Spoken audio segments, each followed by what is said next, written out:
Hi, I'm Alex Howard, and welcome to this week's episode of In Therapy, where we follow real-life people on their therapeutic journeys. And in this week's episode, we're catching up with David, and we're exploring how to really move things forwards in our outer lives. We also have to prioritize self-care and our inner lives. And as simple as this may sound, it's often not quite so easy. If you haven't already, please like, subscribe, click the bell icon to be notified as new episodes are released, and do follow my Instagram at Alex Howard Therapy for daily inspiration and support. David came to In Therapy to work on his depression and has made huge improvements over the last year. Last time we learned that David had begun dating and had been letting negative thought patterns about his disabilities influence his confidence. I explained that only by defending against our inner critic can we attain the freedom to truly open our hearts to others.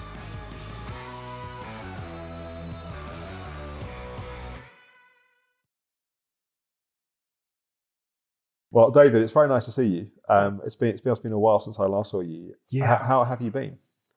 Yeah, pretty up and down. It's been an odd few weeks. Hmm. Well, talk to me about the ups and the downs. What's been happening? I've just been, quite down. And partly I think it's just, usual depression and stuff. And partly I think it's to do with the situation with my mother and my sister and stuff like that, so family stuff. So, my mother's been recovering well, but, there's still days where she's got bad days, or where she's in pain, or, because of tablets she takes and stuff, she'll just be sick. And Is it like physically sick? Or right. Yeah, there's one of the tablets she takes every so often, just out of the blue for no reason. Right. Makes her sick. So, and my relationship with my sister is now non-existent. I think before, if I thought my mum was not well or not feeling well, I could always at least sort of ask my sister how she was doing, or for a progress report or whatever. It was like your kind of line on the ground that was kind of in. Yeah. And now I can't do that, and even if I could do that, I don't feel I could trust what she said. So I'm sort of relying now on my cousin, who sees my mum a bit, once a week at least. But yeah, so I just feel kind of, a little bit worried about that and out of the loop. So that's not been great. So it's obviously a difficult situation. Yeah. How is that then playing out for you in terms of the low mood and the depression? I think it's definitely affecting me. I think it's definitely making me feel lower, and it's definitely, my sister and her daughter, well, my brother-in-law, and then he got COVID and then gave it to my sister and one of the kids. So at the time, I sort of texted her to see if she was okay, and sort of got like an emoji back, and that was it. And like I texted my niece, and she was chatting back and forth with me. And then about 2 weeks later, like, well, how he's doing now? He's okay? How? Still yet to hear, So it's quite clear she doesn't want any contact with me. Yeah. So that's fair enough. How does it leave you feeling?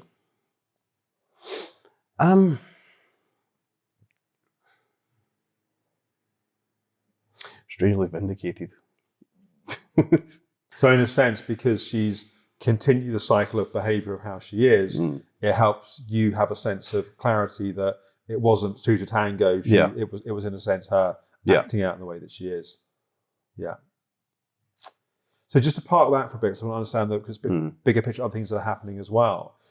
How have you been doing in terms of your practices? So meditation, working with your inner critic, the various bits that we've talked about. How's that been? Yeah, I've still been doing them, and still they've been helping. Brilliant.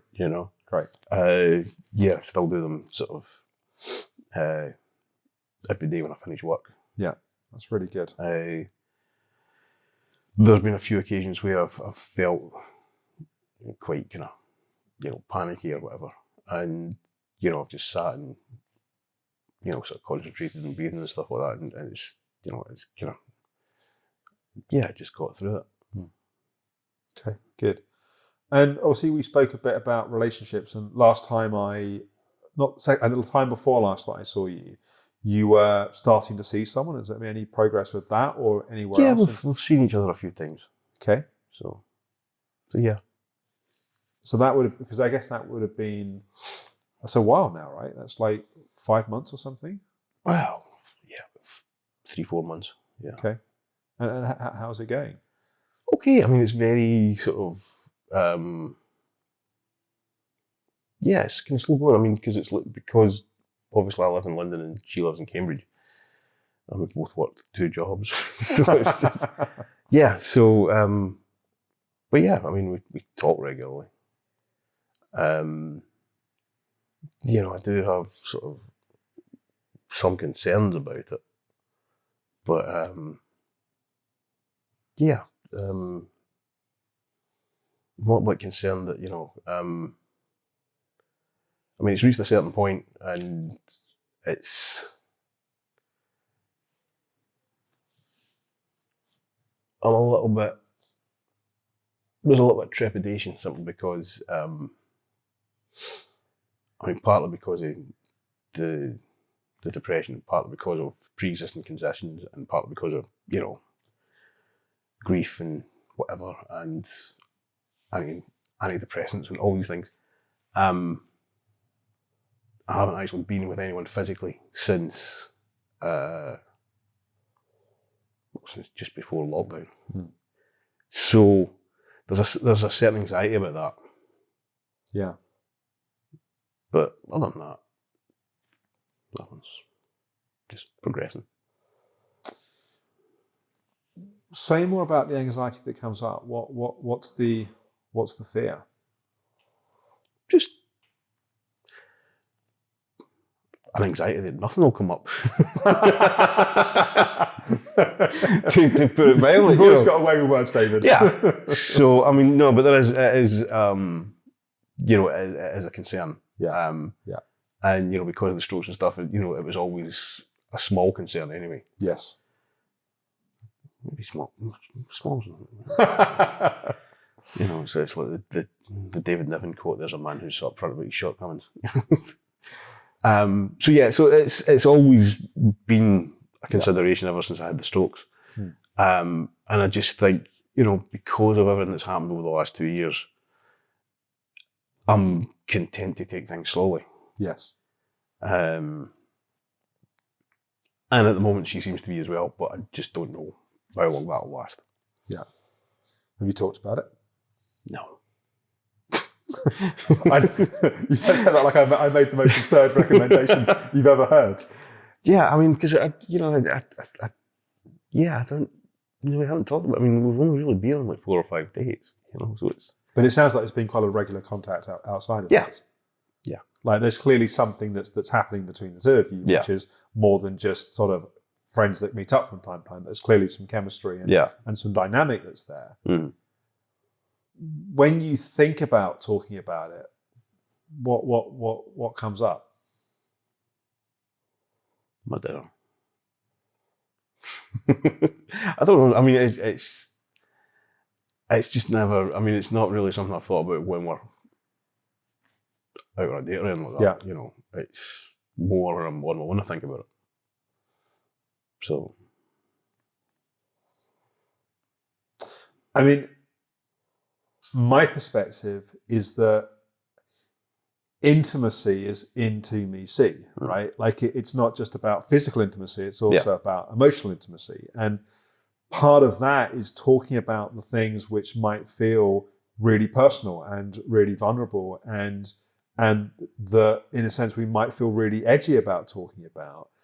But in a strange way, the act of doing that is also an act of intimacy. Like it's like, and in a sense, revealing the fear and the concern about that is likely then to take away some of the anxiety, because then it's something that's just, it's said and then whatever happens is what happens. And when it comes to being sexually aroused and connected to someone, the less anxiety you have, the better it's going to go. And so the more that there's a fear of what happens and it's something that's not talked about, then the more anxiety there is, the more then you're likely to have the experience you don't want to have. Mm-hmm. So not only does the talking about it create the intimacy, but the talking about it also is likely to reduce the anxiety about it. I mean, it's, obviously because, I've had problems because of the strokes ever since, I was 21 or whatever. It's not the type of conversation I've never had before. Yes. And it's just that, I don't know, it's just,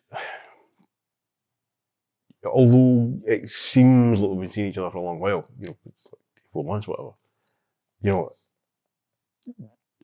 it has actually only been about 4 or 5 days because we do live in separate towns. So, I think maybe, I think that's why I'm content to take it slow. It's just more a case of getting into that sort of space at the right time, if that makes sense. If she was round the corner, we'd have been out a lot more often and we'd have had the conversation with her. Yeah, I hear you. So I hear you, but I think you also have to be, and I don't know the dynamics of the relationship, so I don't want to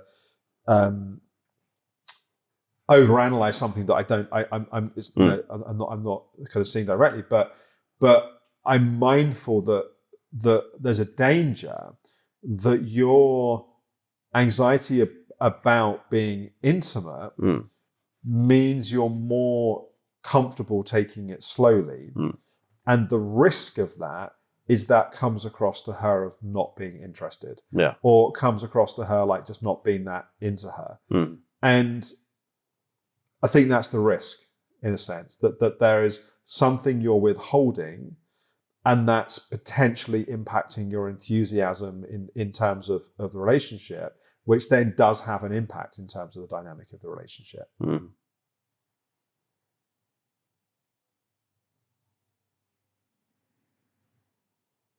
Also, she said about COVID.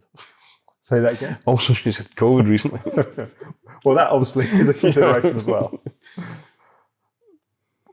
Do you feel like she's somebody, because we spoke a while ago about the importance of talking more honestly and more vulnerably with people about how you feel. And you had an experience where you did that didn't go so well. And in a sense that was a real act of courage on your part to do that. And of course it's bruising when we take that step and it's not reciprocated the way that we would hope it to be. What's your sense of how she would likely respond to a conversation like we're talking about? I don't think she would respond badly. I don't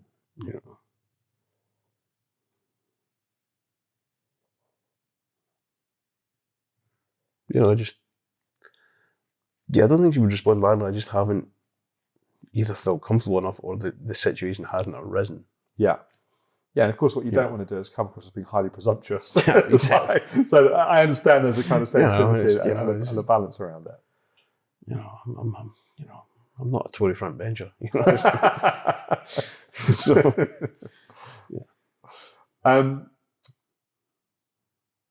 I also want to acknowledge that we had a number of conversations around the steps to take to potentially meet someone, and some of those steps felt quite big and quite challenging. And whatever happens in this relationship from this point forward, I think it's also important to acknowledge that you've made this is some real progress forwards. Like, it's not that we're saying that we don't know what happens from here, but just the very fact that you're here, I think is something that's important to acknowledge for yourself. Yeah, I guess so. I mean, it's kind of weird because I never really did internet dating before. I just used to get drunk and stumble into people, and that was always the way it worked for me. So I still find it difficult to start conversations or to make that first sort of introductory move. But yeah, all the kind of dates I went on, whether they've been good or bad or successful or unsuccessful, they've kind of flowed naturally from, the online conversations, which then became WhatsApp conversations, which became telephone conversations, which, you know. So that's all been fine. I still find it difficult, you know, making that first, you know, crafting that first message that's going to. But that's because you're good with words and you want to get it right. You could just go, hello, love, having a nice day. Yeah, exactly. But of course, that you've got a higher standard than that. Yeah. So, yeah, I'm surrounded by bears, right? Yeah. So I think what I'm trying to say, David, is well done. That's what I'm trying to say. Like, Thank you. I mean, it is. It is. I don't know if it's necessarily something I'm proud of, but it is something I acknowledge was hard and still is hard. Yeah. But you're doing it despite the fact that it's hard. And I think that's the thing which is important. Because if you go back, I don't want to kind of labour it because I know we talked about it a few sessions ago, but if you go back to where you were when we started, in that time, you've changed where you live, you've changed your job, and the third piece was looking to be in a relationship, and you've made progress on that piece as well. And I think it's important to acknowledge for yourself the effort and the risks, that little kind of moments of kind of pushing yourself and taking a risk to do those things. And the cat's now sitting in the same room as me. I mean, that's the great achievement, isn't it? It's actually because it's like, you know, he was sat in the living room with me today for like 2.5 hours. I mean, admittedly, he was about 4 feet away and there was a chair between us, but, you know, he still was there. But you see, it's quite interesting, isn't it? Because in a sense, the journey that you've been on together, and I guess it's about 6 months or something since you stayed at your friends and destroyed the house and adopting a cat. But clearly a cat that's had a lot of trauma, and we obviously know the whole history behind it, but clearly there has been a lot of trauma, has taken that time to gradually feel safe enough with you that it's a she cat, right? That's a he cat. That he's feeling that little bit safer to take those risks to get closer to you. I mean, saying that, little shit still scratch the fuck out. He won't let me. He'll lets me feed him. He'll stay in the room with me, that kind of stuff, and he lets me brush his face with like a hairbrush. But like if I try and actually touch him with my hand, he fucking does that to me. It's interesting, isn't it? It's interesting. So it's going to be another 6 months before he'll let me touch him, probably. But that also shows the power of you investing in that relationship. And in some ways, it mirrors your relationship with yourself. And it also mirrors what you're looking to create in an intimate relationship, that you're building safety with yourself and feeling comfortable, you're being patient, and gradually, therefore, it's able to evolve and progress in those ways. Coming back then to the kind of the up and down you're saying over these last, it sounds like particularly the last few weeks, the way you referenced it. But yeah, I mean, like, with the exception of like a couple of days off over Christmas, I haven't had a day off really since I started this job. You know, in terms of like, you know, I mean, obviously I tend to work a lot of weekends as well in my other job. Yeah. But leaving that aside, you know, I've been pretty solid since, you know, May last year. So it's like 11 and a bit months. Yeah. I've changed line managers because my line manager's leaving to take up another post, and they've been restructuring the unit as well. So I've got a new line manager, and then also my new line manager has got a new line manager who just started last week. So that's been a little bit of, you know, but in some ways it's good because it's sort of building in capacity. So it's now gone from just me and my boss handling what we're handling to me and my new line manager and someone else who's the same grade as me who has kind of come with him. And we're recruiting someone to assist us as well. So someone who's the grade lower than us. So it means that there's going to be essentially, you know, in a couple of weeks' time, there's going to be 4 people looking after what just used to be pretty much me. Okay. And that resource is needed? Yeah, it is needed, and it was needed, and that's why I hadn't taken any time off. Right, because you've been trying to do 4 jobs. Because I was trying to keep everything balanced and in the air, and, you know, and although my line manager was also overseeing what I was doing, because one other member of staff left and someone else was off sick long term, she was having to cover them really. So I was kind of doing it on my own, and she was doing the other stuff on her own. You know, so it was like, So now they've restructured the unit, so it's built in more capacity, and so it means that I can now take time off. Right. Have you taken your kind of holiday in that time? Well, I took 4 days last week. Okay. And that was kind of, it was strange because it was a little bit, it was a little bit Jekyll and Hyde, but more Hyde as in hiding. Okay. Because, I had plans to do things and stuff. I just didn't do anything. And was that because you were just physically exhausted? Or I think partly I was physically exhausted, but also I think because I was down. Yeah. So I just stayed in bed, and also I had this back problem and stuff, and so it was a lot of different things. Yeah. But I think there was a big part of it was just like, I don't want to go out, I don't want to face the world. I just, Yeah. And it wasn't so much not wanting to face people because, when I had things to do or when I had people to see, I got out of bed and got washed and left the house. I met up with my cousin who lives down here. Went for a pint room, and was on time for a change. I had my other job, so I went to that twice, but it was just when I was like, I was in the house thinking, I should really go to the shop, or I should, go to the cinema, or I should go to, I just was like, no, I'm just going to lie here. Then. How did you feel when you did sort of surrender to it and just let yourself lie there? Did you feel better for that, or did you feel you were sinking into what was the impact of that? A little bit of both. There was part of me felt that I was just wallowing, and part of me just thinking, well, you just need to wallow sometimes. Yeah. Well, that's what I'm trying to figure out as well, because to me, when you work and work and work and work, and it's not just the job work, but it's also the family dynamics, and you're worrying about your mom and all of that. But one ends up physically exhausted, yes, but also emotionally exhausted. So then when you stop, if what you've been doing is constantly having to motivate yourself to keep doing things and like, oh God, I've got to get it done, and that muscle gets really tired.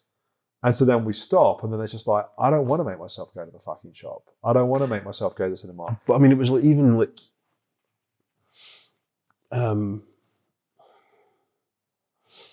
there's 2 films I went to press screenings of, which I was supposed to review for last week.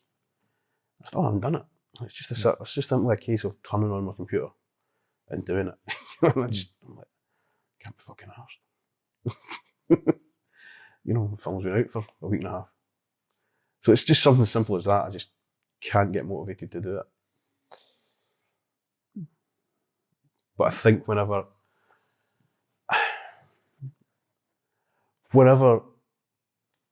I feel like I'm going to be letting someone down, I can go, so like, I'd arranged to meet my cousin, so I went and met my cousin. Yeah. I said I would work that day, so I went and worked. So yeah. It's almost like when you're doing something for somebody else, there's the motivation. Yeah. But when you're doing it for yourself, it's harder. Yeah.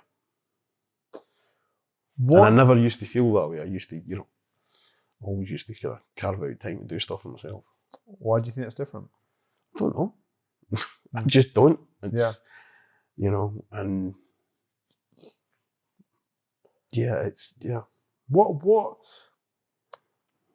What do you feel that you need right now? And I don't mean what do you think you should be doing, because I understand that I should be going off and doing this and doing that, but like, what do you feel like you actually need? Probably a holiday. Yeah, I mean that makes sense to me. Where would you go? I don't know. I mean, I was also joking about this yesterday at work. I'm sort of a Jonah. Every time I go away somewhere, something bad happens. Like what? It tends to be if I really like a place. We're talking national disasters here, or just disasters in general. So like, I went to Beirut once and really loved it, and then like a month later the Israelis bombed it back to Stone Age. I went to New Orleans, and then a month later Katrina came through, and I think we got this in common. I went to Thailand, the tsunami happened. Yeah, so it's The last holiday I went on, while I was there, they shut the port because of COVID. And I was like, I don't even know, I was like, because I'd went on holiday. So, yeah, I don't think I should go away anyway.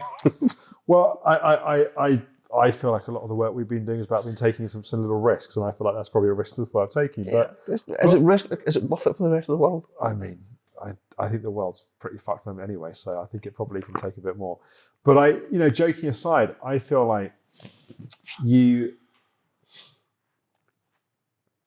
put quite a lot of pressure on yourself, and then there's the think about it like to take boat analogies, like loads on a boat. There's the pressure you put on yourself. Then there's your mum being unwell.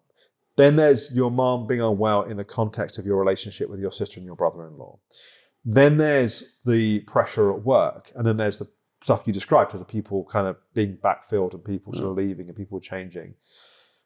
And then there's the pressure of having the theatre work that you do. There's all these different pieces that all become loads on that boat. And particularly when your mental, emotional health requires a certain amount of management, you're also having to manage that day to day in the context of all of this. That it doesn't surprise me that when you take a few days off work, you feel demotivated. Because there's motivation where we have to discipline ourselves to do something. Then there's motivation because we actually, in our hearts, we want to do something. Disciplining ourselves to do something is draining, and you can only do so much of it before you just run out of steam and the motivation's not there. To have the feeling that we want to do something, we have to be emotionally rested. Like there has to be enough juice in the tank that's like, right, let's go and do something. So what you describe in terms of taking time off and just feeling demotivated and flat tells me that actually what you really need is some proper time off. But it's hard to get proper time off when you're just at home in the same environment, because the same thoughts and the same habits and the same behaviors are all there, which is why going to a separate environment is often much more effective, because it's like you haven't got all those triggers and reminders, so something else then is able to happen. There is another thing as well, though, and this will sound daft, but anyone watching who's got a cat will understand. I've got 2 dogs, I know you go. I do feel that because I was away for as long over Christmas and New Year, which it couldn't be helped, it took, because I think the cat was starting to warm up to me just before Christmas, just very slowly. And then I went away for as long as I did, and then it kind of had to get to know me again. And I'm thinking, so if I take another holiday, the cat's going to fucking... But the cat's going to be under the bed again, like Steve McQueen in The Great Escape. It's going to be bouncing on baseball, and so that is. I mean, but you went away for a month at Christmas, roughly, I think, didn't you? It was a little bit more than that, because of it was. I'd gone away for about 3 weeks. I'd factored in about 3 weeks, and then when what happened to my mum happened, it then became another 3 weeks. So it was about 6 weeks not Yeah, away. so that's a long time. Yeah, I'm talking about a week or something. Yeah. And just having a change of scene. Yeah. And the other thing is, though, although there's this kind of upheaval at work and stuff, I'm not really worried about it, in terms of the day job. Because it's, while there is a certain aspect of getting to know people a little bit better, because my previous boss and I had a really good working relationship. But it seems to be going okay with the new people. So I'm kind of fine with that, and it has, as I say, it's taken some of the pressure off. Yeah. And I already liked the job, and compared to the previous job I'd had. Yeah. Which had become quite stressful and toxic. Yeah. So I don't feel, I might have to let it work for the Home Office, so it's toxic, but it's not, I don't find it that toxic. Yeah. It's been quite, so I'm not worried about the job. That's what I think I'm trying to say. Yeah. I'm just tired. Yeah. I hear it. You're you're tired. Yeah. And therefore you need rest. But it's not just physical rest, it's also emotional rest as well. Part of emotional rest is actually leaving yourself alone enough that you can rest, as opposed to resting and going, oh, I need to go to the cinema, I need to go to the shop, I need to go and meet this person, like, which are all ways of putting pressure on yourself, as opposed to actually letting yourself take the rest that you need. If you, where would you go if you were to go away for a week somewhere? And would you go on your own? Would you go with a friend, or? I'd probably go somewhere like Madeira. Just somewhere where I don't need to do anything. Where I can just, sit and drink gin and read a book. Yeah. And you would go by yourself, or you go with someone? I might go with someone, I might not. It wouldn't stop me going. Yeah. Never has in the past. Yeah. I think that would be a great idea. What do you think? I mean, it's something I'm thinking about, and it's I know my mum certainly encouraged me to do. I also feel that I want to go back and see my mum. And also she's got some surgery coming up where she's on a waiting list. So, I mean, it's nothing too big, although, knowing her luck. She's getting cataracts done. Okay. So she's on a waiting list. That was why she was at the hospital on Friday. So she's on a waiting list sometime in the next 3 months, probably. So the sooner you go, the better. Well, I want to be there when she has it done. Because although she's quite mobile and stuff, I think there might be problems for a day or two. I mean, they're going to do one eye and then they'll bring her back a couple of weeks later and do the other eye. So I want to kind of be there for when she has the actual surgery, and just for a couple of days after, just to make sure she's okay. But also you could book a holiday which has flexibility, right? So you could always move it if you need to. I've never done that in my life. Yeah, you should be able to book something that has some flexibility. And if you go outside of term time, you get cheap flights. In the worst case scenario, it's like you book new flights. No, I would always go outside at term time anyway. So. Yeah, right. So you get a flight somewhere like Madeira, I would have thought, for bugger all at the moment. You might spend 9 hours queuing at the airport to get on the plane, but I hear the reasons why you could delay, but also what I'm hearing is a history of having some challenging times of mental health, getting better at recognizing, identifying what you need. I think it's really important to act upon that. Mm-hmm. Because I think then what happens is you get that time, you get that rest. There's hopefully not a major global disaster. And then on the other side of it, your emotional energy is back. And then you find yourself naturally motivated to do the things you want to do, as opposed to having to kind of endlessly force that process to the point that it runs out of steam. What do you think? Yeah, I think I need to start thinking about it. Yeah. What is there any resistance to what I'm saying? Like, is there a place you just like, no, I don't do that? No, I mean, it's who doesn't want to go on holiday? Say that again. Who doesn't want to go on holiday? Right. I mean, the only resistance, as I say, is not knowing when Mum's going to have this operation, which I think is valid, right? And I understand that you'd want to be there, but I think it sounds like even if you book something, you could plan it in such a way that if you needed to change it, it wouldn't be too bruising. Yeah.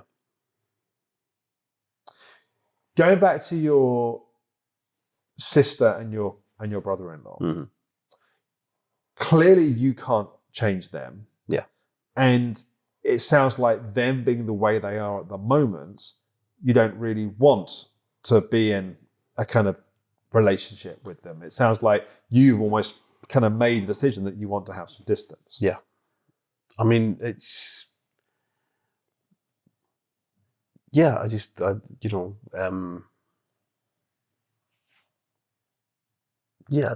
can't see any way of repairing that without her bending. Yeah. So, and also they've gone a bit nuts. Say that again. Or maybe I've just noticed that they're a bit nuts. They've got more religious, which is just weird to me. In what way? Religious in what way? It just feels a bit kind of Handmaid's Tale to me. So a bit Handmaid's Tale to me. crumbs. Okay. Like it feels. I actually was talking to a friend of mine who is still practicing Catholic, who is quite religious, and I was talking to him about it to get his sort of perspective on it, and he was like, yeah, it sounds a bit performative, it sounds like, that they're, so it feels like they're doing things in public. Like? Well, my brother-in-law's always sort of seen himself as a sort of pillar of the church, so he's a Eucharistic minister, and he does readings and all that kind of stuff at Mass and things like that. So he's doing all that kind of stuff, and going to prayer meetings and going to, the rosary and stuff, to the extent that, he couldn't pick his kids up from, I think it was from football practice or something. It was like some kind of, thing that they had, because he had to go and say the rosary, and it's like, fuck off.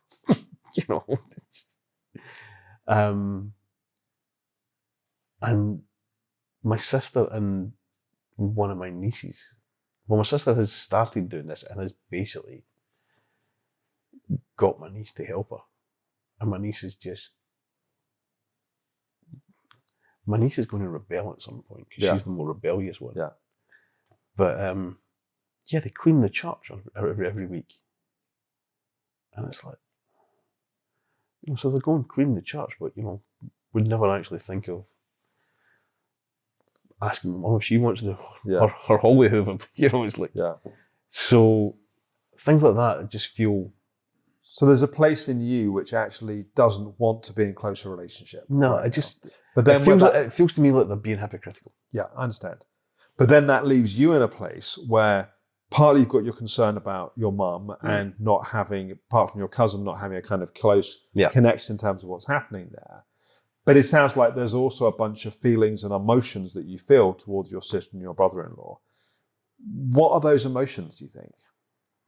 I think there's a certain amount of anger. I think there's a certain amount of disappointment. As I say, I think they're hypocrites. I think they're, and even things like, they used to read the younger kids a story at night, before they go to bed. But now it's a Bible story, and it's like, and this is like in the last 6 months, it's like they've suddenly gone, I just find it weird. But their kids are rockingly excited about bedtime. Well, one of them does love to sleep, so.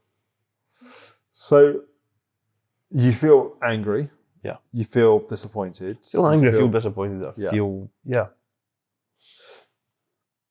Is it okay to have those feelings? Like, have you been letting yourself feel that way? Yeah, I think so. Okay. And, I try not to let them fester. And, I try not to talk about them too much with my mum. But, we will have conversations. We will then wind each other up. So that worries me. Because I don't think she needed that. But yeah.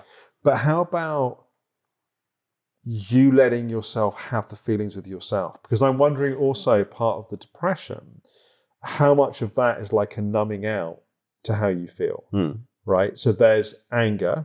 And also I think what's true is that you've got anger and disappointment and frustration. Yeah. But you're not really in contact enough to sort of like, for that to happen, but blow it up and then it's sort of like it's done and it's clear. So you're sort of stuck with those feelings and those emotions inside of yourself, but they're not dissipating in a sense. So I'm wondering. I think if there was the contact, I don't think they would dissipate. I think any kind of blow up would make it worse. Yeah, and that isn't what I'm suggesting, because I think that probably is right. I think it sounds like you're too far away in your perspectives and your opinions that trying to resolve it together, I think it's just probably cause more explosions. I think that's right. But what I mean is, in a situation where that can be done in a useful way, normally it moves it forwards. But then you're sort of left with those feelings somewhat lingering inside of yourself. And I wonder if there's a place of just letting yourself have those feelings a bit more, like letting yourself just be angry, disappointed, frustrated, pissed off, fed up. But as we've talked about before, as a result of letting yourself have it, then actually something can change with it. Mm-hmm.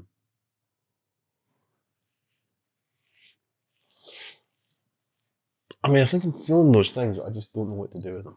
Yeah. Because there is no way of safely having a blowout. Yeah.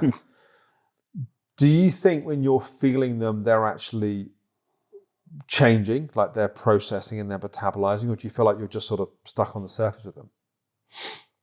I don't know. I mean, I've spoken to different friends about things, and because sometimes I think to myself, I'm blowing this out of proportion. This is just, because we, or, this is just me being resentful or whatever. And then I've told friends what's happened, and then they've been like, fucking bitch. But also it's about more than just your relationship to your sister, because having lost your father, your sister is, it becomes more important in a sense. It's also your relationship to the children. It's also your sense of comfort that your mum has someone with an eye on her. Like, it's wrapped into a lot more than just your relationship to your sister. Yeah.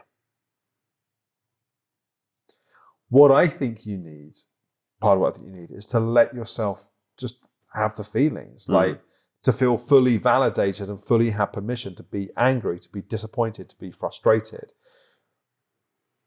But it's almost like once you've let yourself really have those feelings, it's like, that's how I feel about it. But then you're able to sort of move on from it. Whereas the moment I feel like there's a certain amount of like pulling away from how you feel, or being in your head about how you feel, and not much point in feeling that way because you can't do anything with it, which then just, I think, leaves you in a bit of a cycle with it. Yeah. I don't know. As I say, I don't know what to do with the feelings when I have them. Yeah. There's no... Well, I think what you need to do is to acknowledge the feelings being there. Yeah. Right? It's not about trying to fix them or change them or get rid of them, although that may be a result of letting them be there. But it's like going, do you know what? I just feel really fucking angry at my sister right now.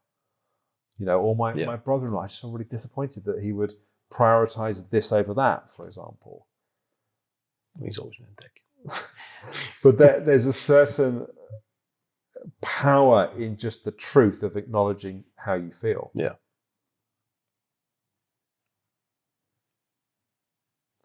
Because from what I understand with it, it is, you have a right to be angry, you have a right to be disappointed, a right to be frustrated. That's just the truth of how you feel about a difficult situation. Yeah.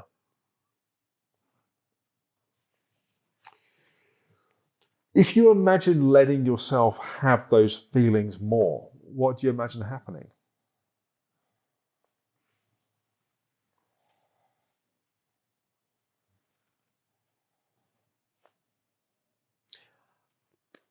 Probably climb a bell tower and start shooting strangers or something. I don't know. I don't know.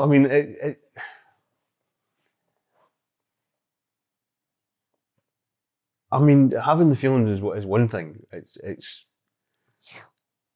moving past that I don't really know how to do. That, to sort of let it.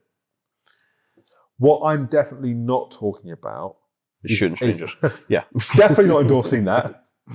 But I'm also not talking about acting upon the feelings. Right? There's a difference between feeling it and going, I'm angry, I'm disappointed, I'm frustrated, I'm fed up, I'm pissed off, and letting yourself have the feelings. Then there is acting them out, of which getting in a bell tower and shooting them is one example. Yeah. But other examples would be picking up the phone system and having a rant at her. Another example would be bitching about your sister to your mum. Another example would be, it's like, it's not about throwing them around or acting them out, but it is about just going, I am angry. Yeah. I'm pissed off. I'm frustrated. But there's something about that which actually allows something to relax in you, because you're not trying to get away from it or rationalize it or think there's no point in going there, which all leaves you on the surface of yourself. Mm.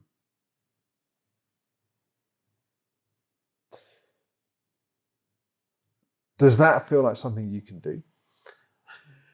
Well, it feels like something I can try. Okay.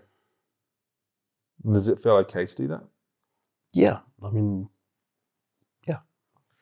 I'm basically giving you permission to go on holiday and permission to be angry, disappointed, and frustrated. What more can you ask for out of a session? Yeah.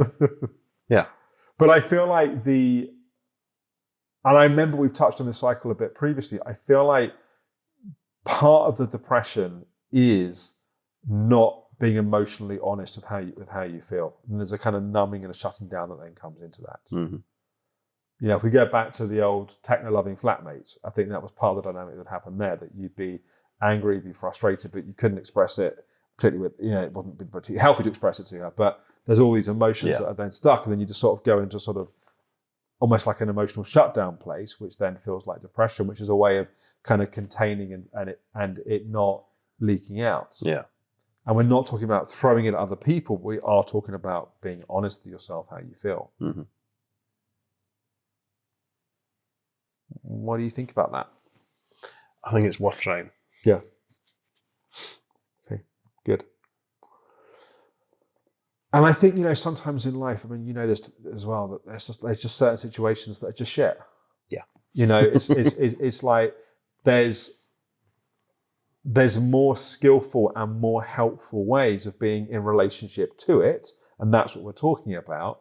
But it is also shit. Yeah. And the acknowledgement of that in of itself is often also helpful, because it's like it's not about beating up on yourself. It's not even about beating up on them. It's just, that's a situation, but how do I allow myself to be honest with myself and have my feelings about it?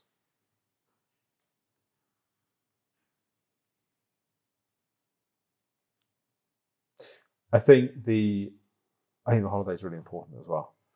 Yeah. I see it as a proactive investment in your mental health.